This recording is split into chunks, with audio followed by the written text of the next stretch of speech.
Takže si je, přátelé, jdeme nahrávat. Takže já jsem Jirka a budu nahrávat taky live. Každý mé video bude mít 10 minut úplně přesně, protože nahrávám na Bandicam a nejsem zaregistrovaná zatím. Je to mé takový začátečnický video, takže začím se jenom prohlídnout, nakopu pár stromů, by the way něco dalšího.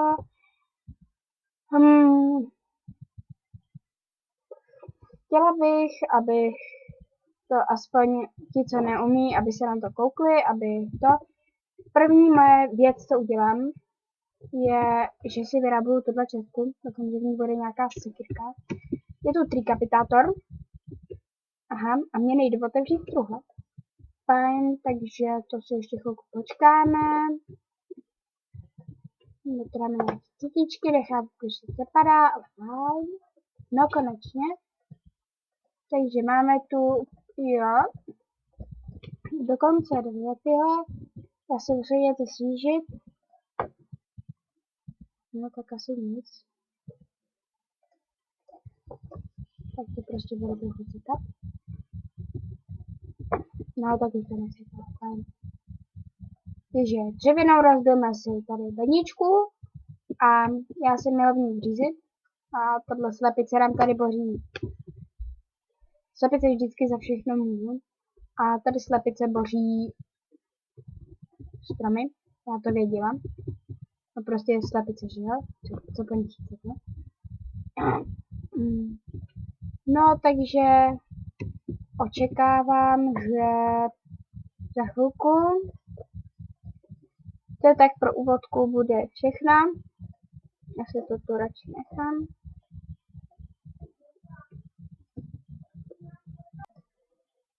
No. Ježiši, teď se mi to úžasně seká. Výborný. Takže... Tak. Takže já bych se vám takhle nějak jakože představila, abyste věděla aspoň s kým máte to dočinění a tak. Já jsem Jirka, to už jsem říkala. Pocházím ze Slovenska, ale bydlím v Praze. Přesně vám to neřeknu. Víme spolužáci. S holkama jsme spolužačky. Představovat holky vám nebudu, oni se vám pak představí sami. Myslím, že vás celkem budeme bavit, protože teď jsme hrozně trhlí a... No. Když smícháme na mojí a jejich demenci, tak to by se měl postavit radši druhý vohnice. Takže my budeme takhle natáčet různý videa, hlavečky, ty se vždycky hodějí. Já to třeba tohle video bude takový 10minutový, takový na ukážku, jakože nejsem úplně debil. A umím sykat stromy a zabít ovečky. Ale tak budete koukat, co mám v Techitu. To je taková moje tak inteligentnější část. Já jsem na Techit dobrá. Aspoň myslím, aspoň trošičku. Ale ráda bych, kdyby něco neviděla, že byste mi pomohli, abych to chtěla celkem vidět. My se vypravíme tamhle na poušť. A až si tam dojdeme, tak to tam ukončím. Postavím malý domeček. A přijdu zase zpátky k vám. A pak už začneme dělat takové ty zábavnější věci, jako je třeba craftění, kopání. Kopání není zábavný, já vím, takže já vám to střihnu. Nebo dám do timelapsu, ještě uvidím. Kam to zase běžím, sakra. Jasný. Jdeme nahoru. Jenže potřebuji hodně kopru a tak dále. To všechno vytěžíme spolu. A pokud budete chtít, tak v tom budu pokračovat. Takže už jsem tady. No tak já si myslím, že to by jako úvodka úplně stačila, ne?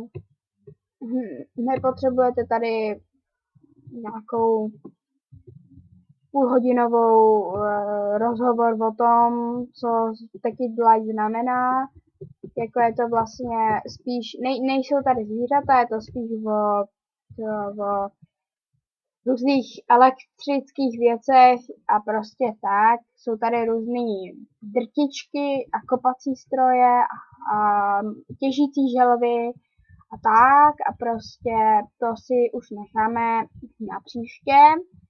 Já tady dokopu uhlí, jak se slíbila, že sice skončím, ale ještě si chviličku počkáte. Ještě, no, vidíme. Takže taky nebudu natáčet jenom tohle, taky budu natáčet různý challenge a uděláme si ask, ale to ještě uvidíme, kdy a jak a proč, jestli vůbec. A jestli to má nějaký důvod, tak vlastně budeme natáčet dál. Já vím, že už to říkám asi po tisící, ale chci vědět, jestli ten důvod tady je, anebo není. Jestli budete mít zájem, tak samozřejmě budeme natáčet dál a budeme se co nejvíc snažit. Takže já si tady najdu u toho místečko, potom si tu domeček, nebo najdu něco jiného možná. Asi nebudeme bydlet k sobce, ale ještě to prozkoumám tamhle. No. A to je tak, zastavíme se u té vody. Já se rozloučím. Vlastně nějak takhle to půjde. Takže teď už je úplně ta končící část a to je rozloučení, takže já se budu loučit slovem, který má 3 písmena a to já. Nevím, co mě to popadlo a s tímhle slovem, ale furt se používám, takže tady na tomhle místečku a jo.